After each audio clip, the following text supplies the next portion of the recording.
Hello, जय हिंद दोस्तों। स्वागत है आपका आपके अपने YouTube channel technical with SS में। दोस्तों, मैं शिवम विश्वकर्मा बहुत बहुत स्वागत करता हूं आप सभी का आपके अपने YouTube channel technical with SS में।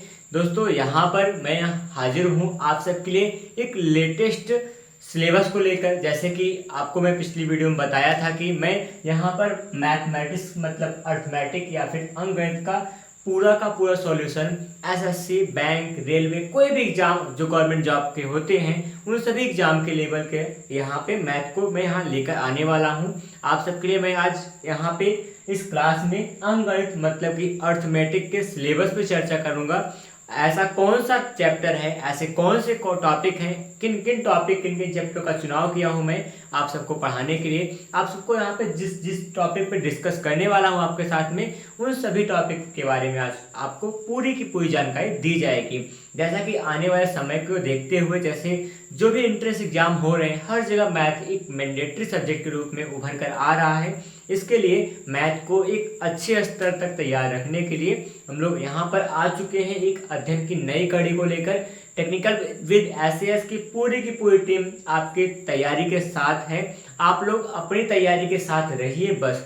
वक्त कुछ ऐसा होता है कभी कभी कि हम कभी थोड़ा सा हताश से भी हो जाते हैं, उस समय भी हम लोग आपके साथ रहेंगे, आपको हताश नहीं होने देंगे। आपके हर मुश्किल से मुश्किल घड़ी में आपका साथ देने के लिए पूरा एसएस टीम आपके साथ है और आपको कोई चिंता करने की जरूरत नहीं है। अभी मैथ की क्लास आई है, आने वाले समय में हर एक चैप्टर की, हर एक सिलेबस की, हर एक सब्जेक्ट की क्लास लेकर आने का प्रयास करूंगा। आने वाले दिनों में आपकी जैसे डिमांड बढ़ती जाएगी हम लोग क्लास को मॉडिफाई करते हुए आगे बढ़ेंगे। अगर आप दोस्तों इस क्लास में नए हैं, इस चैनल पर नए हैं, इस वीडियो में अगर आप नए हैं तो आप चैनल को सब्सक्राइब कीजिएगा और बेल आइकन को दबा दीजिएगा, प्रेस कीजिएगा, जिससे आने वाले हर वीडियो के बारे में आपको अपडेट मिलता रहे। तो चलिए शुरुआत करते हैं आज की अभी की क्लास के बारे में। आज की जो क्लास होने वाली है आपको मैं पूरा का पूरा पढ़ाने का स्ट्रेटजी बताने वाला हूँ। आपको क्या कैसे स्टडी मटेरियल प्रोवाइड किया जाएगा इस मैथ के सिलेबस के लिए, अर्थमेटिक को आसानी से समझने के लिए आपको किस टाइप का स्टडी मटेरियल प्रोवाइड किया जाएगा, उसके बारे में सारा का सारा डिटेल मैं आपको बताने वाला हूं।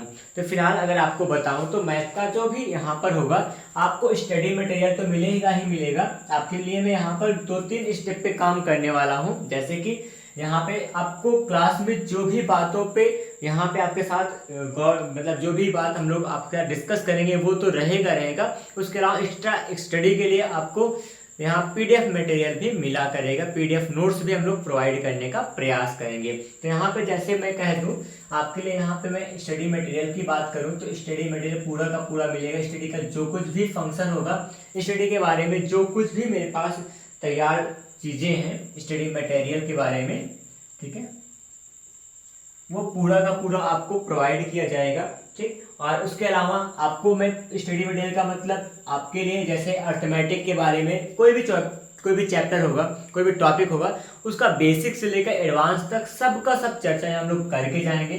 क्लासेस थोड़ी लंबी जरूर होंगी, आप धैर्य बनाए रखना। और जैसे ही क्लास खत्म होगा आपके पास एक अलग लेवल का कॉन्फिडेंस होगा, अलग लेवल का आपके पास अनुभव होगा, जिससे आप किसी भी एग्जाम में एक बेहतर ढंग से अपियर कर सकते हैं। तो यहाँ पे आपको मैं पूरा का पूरा संपूर्ण स्टडी मटेरियल देने का प्रयास करूंगा। मेरे पास स्टडी मटेरियल तैयार है और आपके लिए एक्सरसाइज भी दी जाएगी, आपके लिए एक्सरसाइज भी तैयार रहेगा। ठीक है, एक्सरसाइज की बात करें तो वो भी आपको मिलेगा। एक्सरसाइज का मतलब अभ्यास मिलेगा, अभ्यास के लिए क्वेश्चन मिलेंगे। हम लोग यहाँ पे कुछ क्वेश्चन का अभ्यास करेंगे, कुछ क्या बहुत सारे प्रश्नों का अभ्यास किया जाएगा और आपको एज ए होमवर्क के रूप में भी मैं आपको स्टडी मटेरियल दूंगा, आपको पढ़ने के लिए एक्सरसाइज दूंगा और फिर बहुत सारे क्वेश्चंस आपको मिलेंगे। ठीक है, क्वेश्चन को भी हम लोग प्रोवाइड करेंगे आपके लिए कि आपको सॉल्यूशन के लिए क्वेश्चन ले दिया जाएगा कि आप उसको खुद से सॉल्व करोगे। वो पीडीएफ के रूप में हो सकता है या फिर किसी वेबसाइट का लिंक प्रोवाइड कर देंगे। इस प्रकार से जो भी व्यवस्थाएं बनेंगी वो किया जाएगा आपके लिए। तो पढ़ाने के लिए पढ़ाने और पढ़ने में सबसे बड़ी बात होती है कि आपके पास पढ़ने की सामग्री क्या क्या है। जैसे सामग्री का मतलब यहाँ पे जो कुछ व्यवस्थाएं होंगी, जैसे कोई टॉपिक ले लेते हैं, संख्या पद्धति होती है, तो संज्ञा पद्धति का पूरा निचोड़ क्या होता है वो स्टडी मटेरियल होगा आपका। ठीक है, और एक्सरसाइज में क्या होगा, उसके लिए बहुत सारे उसके उस स्तर की बहुत सारे सवालें लाएंगे, उसका हम लोग यहाँ अभ्यास करके सिखाएंगे आपको। और फिर इसके बाद क्वेश्चंस दिए जाएंगे, आप सॉल्व कीजिएगा, जिससे क्या होगा कि आप किस तरह से आप पढ़ रहे हो, आप अपने आप का आकलन कर सकोगे। इसके बारे में लोग चर्चा करेंगे और मिलेगा आपको इस क्वेश्चन। फिर आप मैं यहाँ पे ये भी व्यवस्था बनाने का प्रयास करूंगा गूगल फॉर्म की मदद से। यहाँ पे चाहे हो सकेगा तो वीकली हो, या फिर हो सकेगा तो टेलीग्राम भी मेरे पास एक अच्छा ऑप्शन होगा। हो सकता है वीकली टेस्ट हो, या फिर वीकली ना हो सकेगा तो मैं 15-20 दिन पे या फिर मंथली तो जरूर कराने का प्रयास करूंगा। हर महीने मैथ का एक ऐसा क्विज टाइप का टेस्ट होगा, चाहे तो मैं टेलीग्राम चैनल पे करूंगा, अपने टेलीग्राम ग्रुप पे करूंगा, या फिर क्या हो जाएगा, या फिर कोई ना कोई जुगाड़ निकाला जाए, कोई ना कोई व्यवस्था बनाई जाएगी। तब तक के लिए हमारी टेक्निकल भी एसएस टीम अपना काम कर रही है, उसके लिए सोच बन रही है। तो ये चीज़ें होंगी। तो यहाँ पर आपको सब कुछ मिलेगा अंकगणित के लिए, आपको स्टडी मटेरियल मिलेगा, एक्सरसाइज के क्वेश्चन मिलेंगे, आपको अपने होमवर्क के लिए क्वेश्चन दिया जाएगा आपको, और फिर समय समय पर आपका टेस्ट भी लिया जाएगा कि आप किस तरह से अपने आप को प्रिपेयर कर रहे हो, आप कितनी पढ़ाई कर रहे हो, आपका क्या मार्क्स है। अगर आप चाहोगे तो उस मार्क्स को पब्लिक भी किया जाएगा, वो आपके ऊपर डिपेंड करेगा। उसके लिए आपको टेक्निकल बेस एसएस की टीम सर्टिफिकेट भी प्रोवाइड करने का प्रयास करेगी आने वाले समय में। तो दोस्तों यहाँ पे हम लोग सिलेबस पे चर्चा करें उससे पहले आपको यही कहूँगा कि आप विश्वास बनाए रखिए अपने ऊपर, और इस टीम के ऊपर आपको हम लोग कभी गिरने नहीं देंगे, और एक सही तरीके से सही चीज़ को यहाँ प्रोवाइड करेंगे। तो चलिए बताता हूँ आपको आज मैं यहाँ पे क्या क्या सिलेबस होने वाला है। विषय सूची के बारे में चर्चा करेंगे, अंकगणित में ऐसे कौन कौन से चैप्टर हैं जिनका हम लोग जिक्र करने वाले हैं, ठीक है। तो चलिए एक नज़र डालते हैं इस सिलेबस पर, मैथ का कैसा सिलेबस होने वाला है। उस पूरे सिलेबस का एक बार खूब अच्छे से एनालिसिस कर लेते हैं, जिससे आने वाले समय में आपको भी अनुमान हो जाए कि किस तरीके से यहाँ पे सिलेबस को हम लोग कवर करेंगे। तो चलिए देखिए, जैसे हमारे पास यहाँ पहला टॉपिक होगा, आपका जो पहला टॉपिक होगा वो सबसे पहले तो हम लोग यहाँ पर देखिए मैथ जो है वो संख्याओं पर आधारित है। तो सबसे पहले टॉपिक को हम लोग रखेंगे संख्या पद्धति को, ठीक है। यहाँ पे नंबर सिस्टम कहते हैं। पहला टॉपिक होगा आपका संख्या पद्धति। तो सबसे पहले हम लोग पढ़ेंगे संख्या पद्धति को।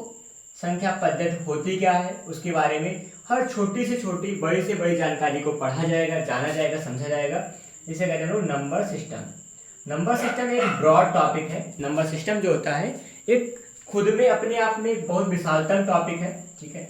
उसको पढ़ने में ही अगर कहें तो काफ़ी टाइम लग सकता है, बट अगर आपको थोड़ी बहुत बेसिक नॉलेज रहेगी तो इसमें आप बहुत आसानी से आगे बढ़ जाओगे। तो नंबर सिस्टम के बारे में लोग बात करेंगे। सबसे पहला टॉपिक हम सबका होने वाला है नंबर सिस्टम। तो पहला चैप्टर में हमारे लिए नंबर सिस्टम होगा। संख्या क्या होती है, संख्याएं किस रूप की होती हैं, संख्याओं के प्रकार कितने होते हैं, उनके अलग अलग नाम क्या है, उनका क्लासिफिकेशन कैसे होता है, उनकी संक्रियाएं क्या क्या होती हैं, इन सारी बातों को हम लोग चर्चा करेंगे संख्या पद्धति के अंतर्गत। इसमें एक बड़े स्तर से काम करेंगे। और फिर अगला जो चैप्टर हम सबके पास होगा सेकेंड टॉपिक में लेने वाला हूँ मैं यही लूँगा कि इसमें लिखूंगा वर्गमूल। क्या होगा, वर्गमूल लेंगे, और दूसरा इसी में शामिल किया जाएगा घनमूल। वर्गमूल और घनमूल लिया जाएगा। ये दूसरा चैप्टर होगा, दूसरा टॉपिक हम सबके लिए होगा जो पढ़ा जाएगा। अगला टॉपिक हमारे लिए वर्गमूल और घनमूल शामिल किया जाएगा, ठीक है। कहें तो अंग्रेजी में स्क्वायर एंड स्क्वायर रूट होता है, ठीक है। स्क्वायर रूट होगा, स्क्वायर एंड स्क्वायर रूट कहेंगे, ठीक है। एंड और है ना, एंड लगाएंगे, एंड क्यूब रूट हो जाएगा, ठीक है। क्यूब रूट होगा,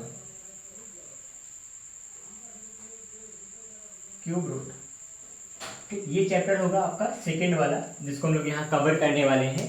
तो square root and cube root यहाँ पे पढ़ा जाएगा। दूसरा टॉपिक होगा वर्ग के बारे में। हम लोग बेसिक से वर्ग कैसे करते हैं, वर्ग के बहुत से तरीके होते हैं, शॉर्ट फॉर्मूले होते हैं, शॉर्ट ट्रिक्स होते हैं। किसी भी बड़ी से बड़ी संख्या का वर्ग कैसे निकाल सकते हैं, वर्गमूल कैसे निकाला करते हैं, घनमूल के यहाँ पे बहुत सारे तरीके आपको सीखने को मिलेंगे। उससे संबंध में जो इबारती प्रश्न होते हैं, जो लैंग्वेज के क्वेश्चन आया करते हैं, जो एमसीक्यू प्रश्न आते हैं, जो अलग अलग एग्जाम में आया करते हैं, उस पर भी हम लोग चर्चा करेंगे। देखिए अगला यहाँ पे हम लोग टॉपिक पढ़ने वाले होंगे घातांक एवं करणी के बारे में चर्चा करेंगे। तीसरा जो टॉपिक होगा वो होगा घातांक एवं करणी। कौन सा होगा, घातांक एवं करणी के बारे में जानेंगे। ये एक यहाँ पे जो देखिए, यहाँ पे जो मैथ की क्लास चलने वाली बहुत बड़ी क्लास होगी। बड़ी क्लास का मतलब एक लंबे तरीके से हम लोग काम करेंगे, एक लंबी क्लास होगी, मतलब हो सकता है 2 3 4 5 6 महीने तक लग सकते हैं, क्योंकि हम लोग पूरा मैथ को कवर करने वाले हैं। अच्छा, अगर एक बार अगर आप 6 महीने अपने आप को झोंक दोगे तो आप ना जिंदगी भर के लिए, जब तक आप मैथ की बात होगी, कॉन्सेप्ट तो क्लियर हो जाएगा, ये बात पक्का रहेगा। हाँ, अभ्यास करते रहेंगे, जितना अभ्यास करेंगे उतना आपका अभ्यस्त हो जाएंगे। ठीक है, तो यहाँ पे अगला टॉपिक हमारे पास होगा घातांक एवं करणी के बारे में बात करेंगे। तो घातांक एवं करणी का जो चैप्टर होगा, इसका जो हम लोग लिखें तो कहते हैं इसको हम लोग इंडेक्स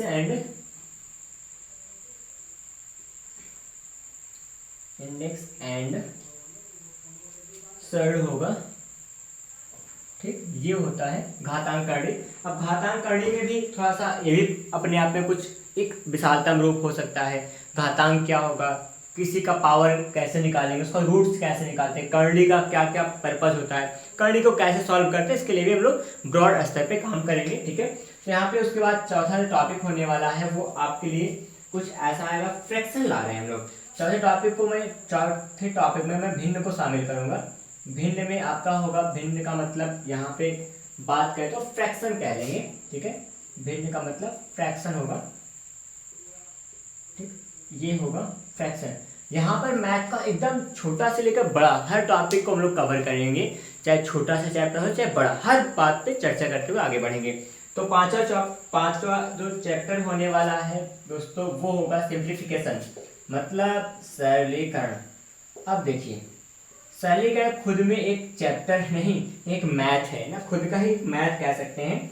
सरलीकरण जो होता है वो कहा जाए तो वो खुद का एक बड़ा सा एक रूप है।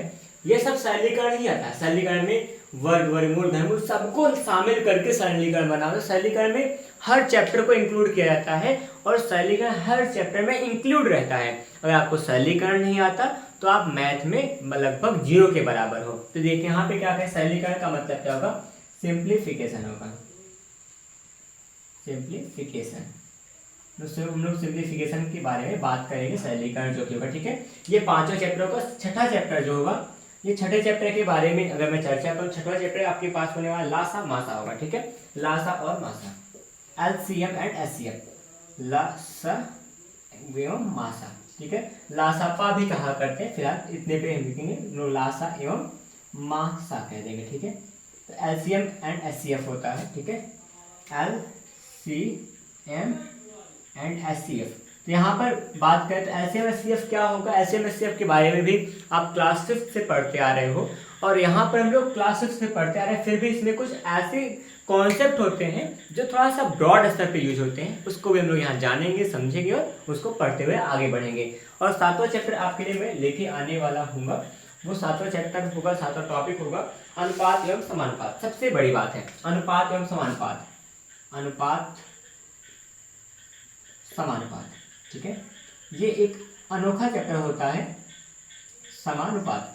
अनुपात समानुपात ये भी एक सही चैप्टर है। सही तो हर चैप्टर होते हैं, लेकिन ये भी सबसे ज़्यादा पूछे जाने वाले चैप्टरों में से अनुपात समानुपात भी एक चैप्टर होता है। कोई भी ऐसा एग्जाम नहीं होता है जिसमें अनुपात समानुपात पे एक भी प्रश्न ना आते हों। हर एग्जाम में एक ना एक प्रश्न इसमें से आ जाया करता है। तो अनुपात समानुपात भी एक प्रकार का अच्छा सा चैप्टर होता है, आकर्षक चैप्टर होता है। इसको रेशियो कहते हैं, रेशियो एंड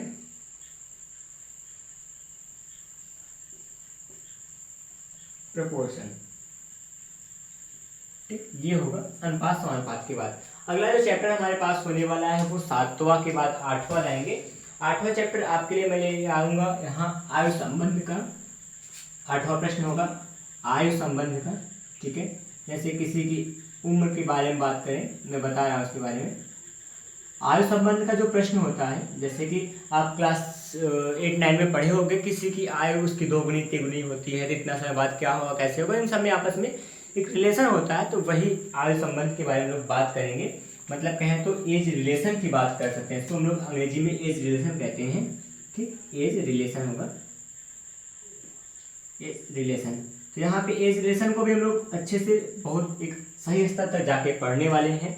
एज रिलेशन में क्या होता है, आयु संबंध में ये बातें होती है जैसे कि इसके भी सवालें एग्जाम में अक्सर आ जाया करती हैं। थोड़ा सा ये भी पूछा जाने वाला सवाल है, एसएससी का फेवरेट चैप्टर कह सकते हैं। एसएससी के इसमें कई चैप्टर ऐसे हैं जो फेवरेट रहे हैं और होते हैं हमेशा हमेशा। तो यहाँ पर इतना चैप्टर मैंने अभी लिखा है और इसके बाद भी और भी चैप्टर हैं, मैं इसको इरेज करूँगा और फिर उसके बाद आगे का फिर से 8 चैप्टर लिख के दिखाऊंगा।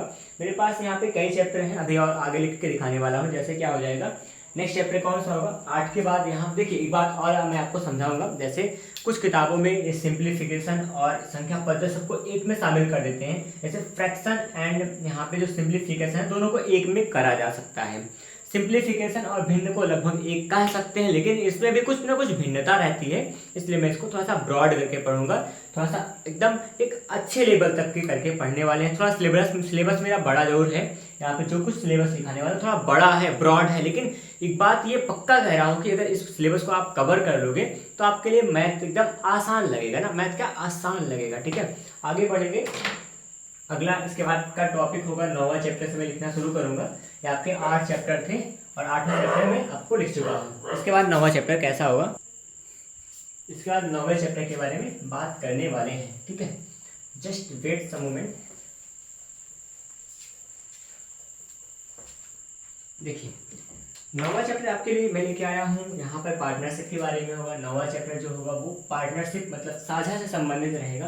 क्या कहेंगे उसको, साझा कहेंगे। देखिए ये साझा और मिश्रण, अनुपात, ये सब एक दूसरे से रिलेट करेगा, एक दूसरे से संबंधित रहा करता है। फिलहाल यहाँ पर अलग अलग पढ़ने से कुछ ज़्यादा क्लियरिटी आएगी, अलग अलग पढ़ने से कुछ बेहतर ढंग से हम लोग कवर कर पाएंगे। उन सब में जो हल्का सा भिन्नता रहा करती है उसको जरूर जान पाएंगे। यहाँ पे अगला जो हमारे पास होगा वो होगा साझा। ठीक है, अगला साझा के बारे में बात करेंगे। साझा हमारे पास होगा मतलब पार्टनरशिप के बारे में बात कर रहा हूँ। अगला चैप्टर जो होगा ये वाला पार्टनरशिप।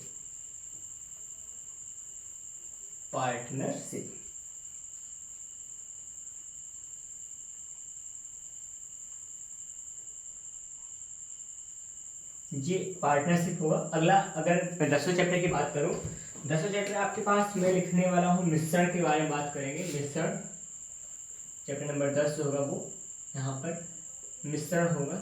ठीक है, और मिश्रण के बारे में बात करें तो एलाइजेशन कहते हैं। ठीक है,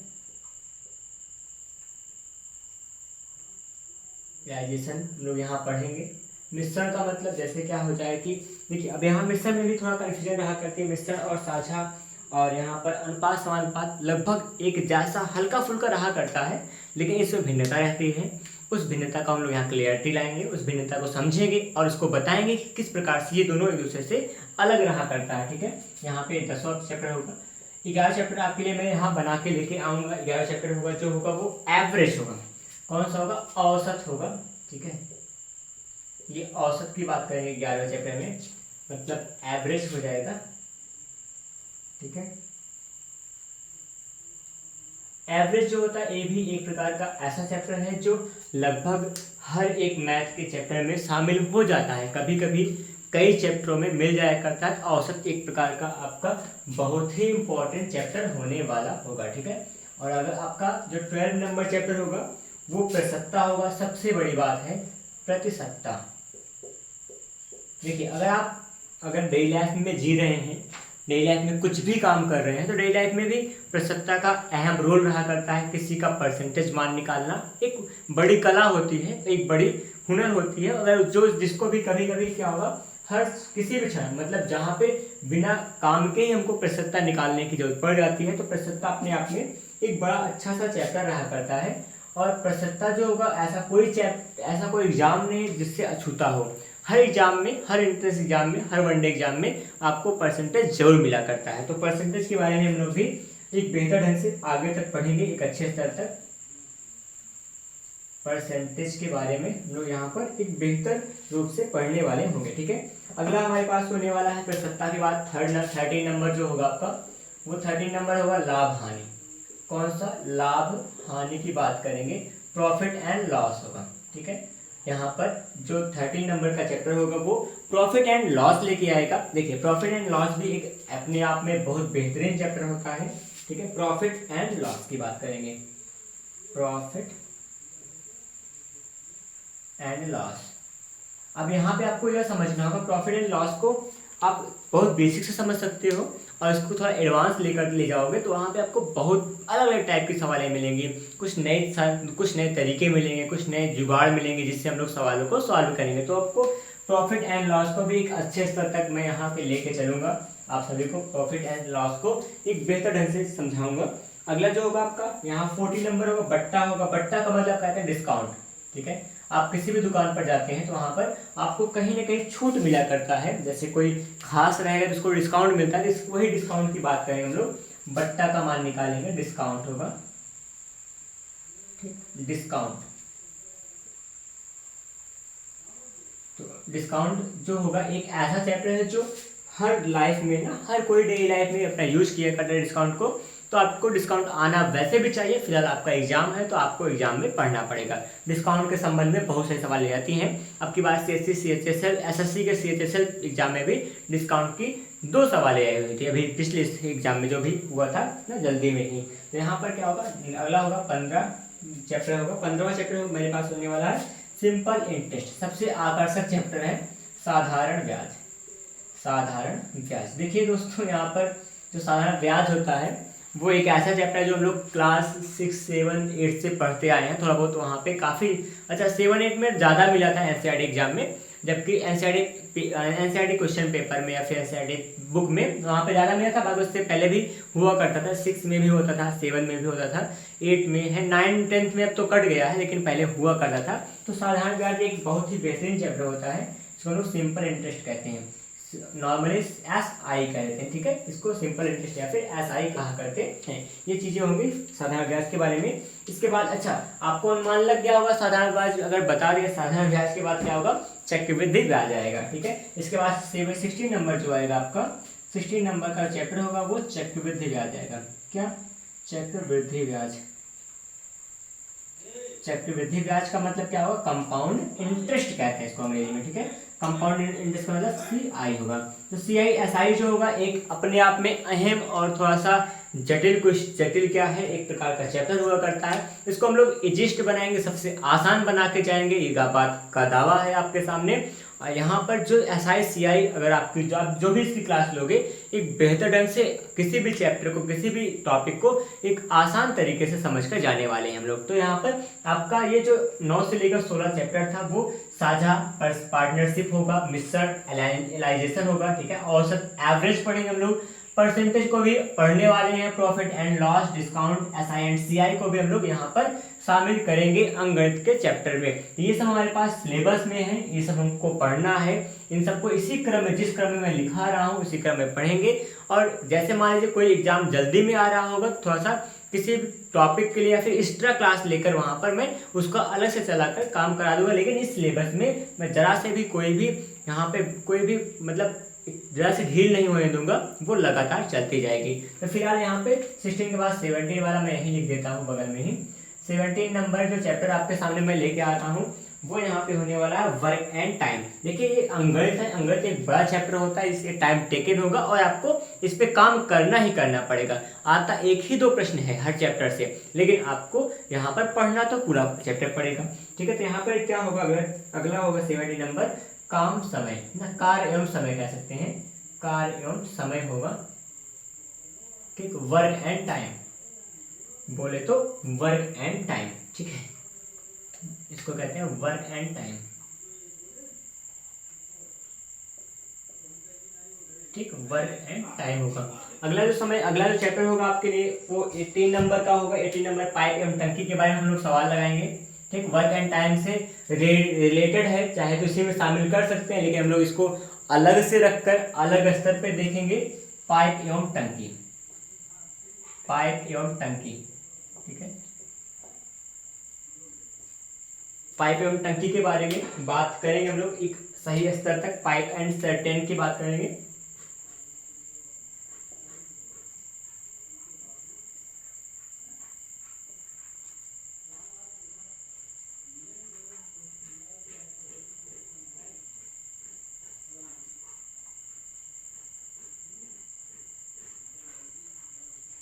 पाइप एवं टंकी होगा, ठीक है। तो यहाँ पे देखिएगा, यहाँ पे मैं आपको एक बात यहाँ बताऊंगा कि जो 17-18 अभ्यास होगा, प्रश्नावली या फिर जो एक्सरसाइज हम लोग 17-18 चैप्टर पढ़ेंगे, काल एवं समय और पाइप एवं टंकी, पाइप एवं यहाँ पर जो सर्टेन पढ़ेंगे, तो यहाँ पे क्या होगा, वो दोनों एक दूसरे से रिलेटेड होगा।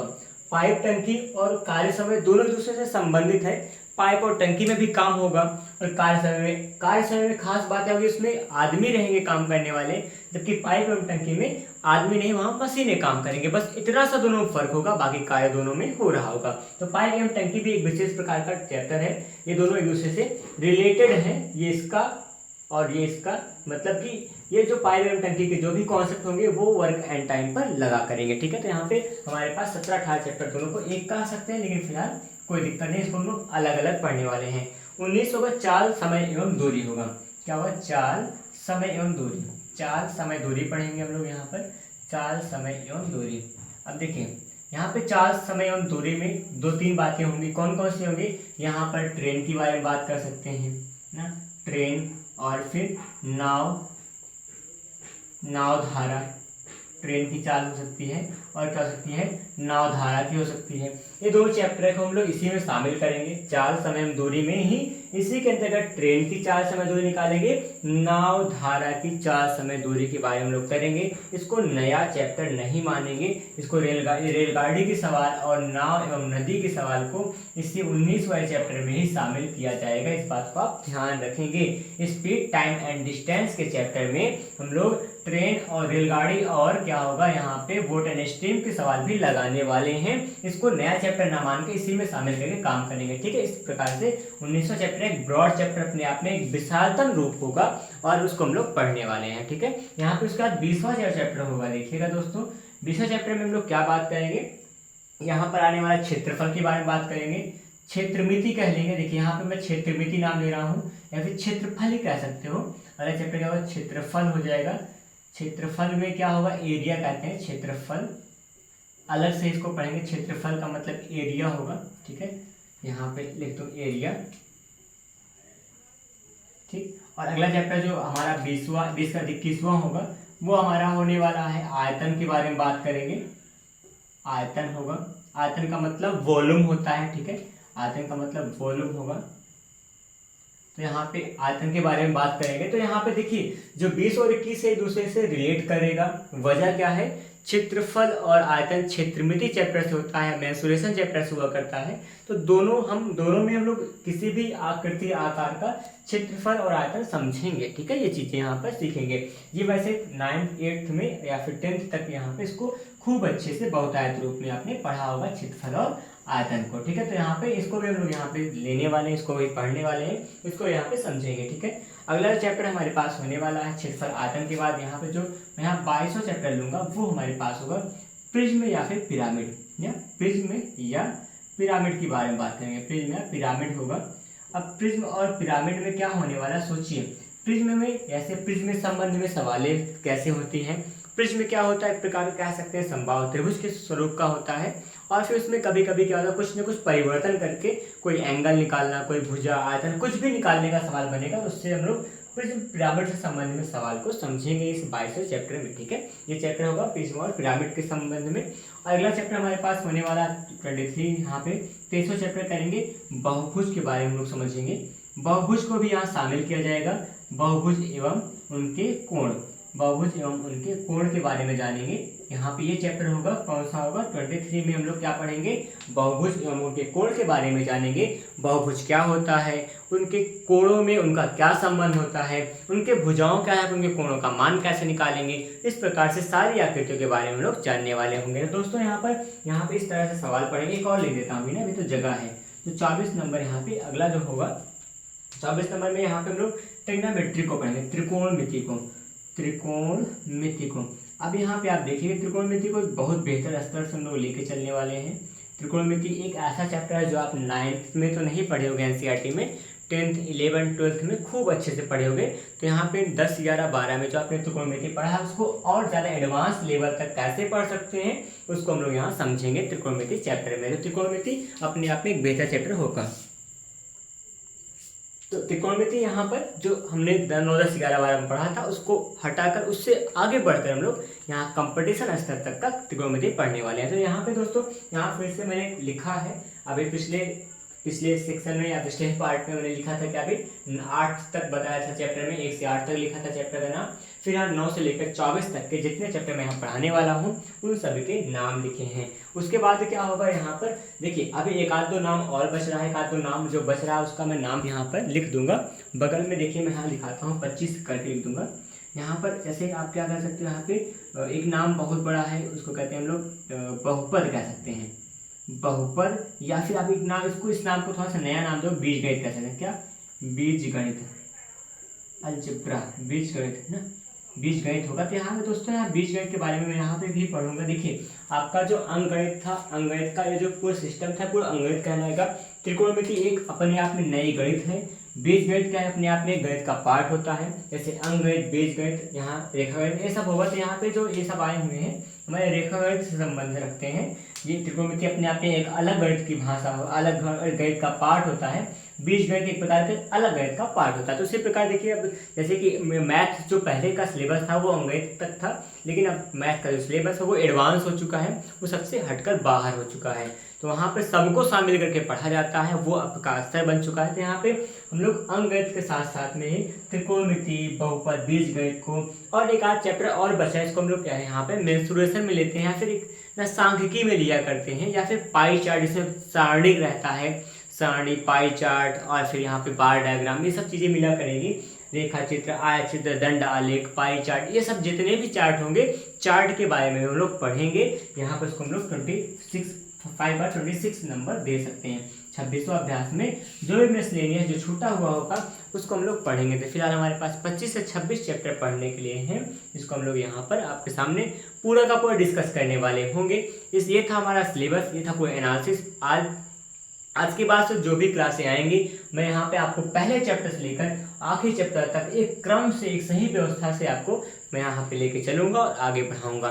तो एक विश्वास से, एक आत्मविश्वास बनाइए अपने ऊपर, एक विश्वास बनाइए टेक्निकल विद एसएस टीम के ऊपर, जिससे क्या हो आप अपने सपनों को साकार करो और आगे बढ़ो। मैथ को बहुत बेहतर ढंग से समझने के लिए आप जरूर इस चैनल पर रहिएगा, इसे हमारे नियमों को फॉलो कीजिएगा, और एक वक्त बाद आपको लगेगा कि हाँ सचमुच में आप एक बेहतर ढंग से पढ़ाई कर रहे हो। तो फिलहाल यहाँ था मेरा पूरा का पूरा सिलेबस का एनालिसिस जो हम लोग पढ़ने वाले हैं। आने वाले हर एसएससी, बैंक, रेलवे, जितने भी कॉम्पिटिटिव एग्जाम होते हैं सबके एग्जाम को क्वालिफाई करने के, सबके एग्जाम को हम लोग क्लियर करने के लिए यहाँ तैयार हो चुके हैं। यहाँ पर इस पूरे संकल्प के साथ अपने आप में एक संकल्प लीजिए कि आप डेली क्लास को अटेंड करोगे और सही रूप से ईमानदारी के साथ पढ़ोगे, अपने आप से, अपनी लाइफ के साथ खुद में गद्दारी नहीं करोगे, नहीं तो फिर खुद भुगतोगे। इसलिए आप पढ़ाई कीजिए और फिर अच्छे से आगे बढ़िए। हम लोग इस सिलेबस को कवर करेंगे। इसके बाद अगर संभव होगा, अगर सिस्टम व्यवस्था बनेगा, अगर सिस्टम का कुछ भी रोल आगे प्ले होगा तो मैं आपके लिए यहाँ पर जैसे कि वो जो भी और भी सिलेबस होंगे, नॉन टेक्निकल के जो भी सिलेबस हो पाएंगे हम लोग उसको लाने का प्रयास करेंगे। जैसे रीजनिंग की क्लास हो गई, जीके जीएस की क्लास हो, उसके लिए सोचेंगे बाद में, अगर टीम बढ़ती गई तो आपके लिए काम करेंगे जरूर हम लोग। बस आप लोग अपना सपोर्ट बनाए रखिए, अपने दोस्तों के साथ चैनल को शेयर कीजिए, सब्सक्राइब कीजिए और हम लोग का भी सपोर्ट कीजिए, अपना खुद का भी सपोर्ट जरूर कीजिएगा।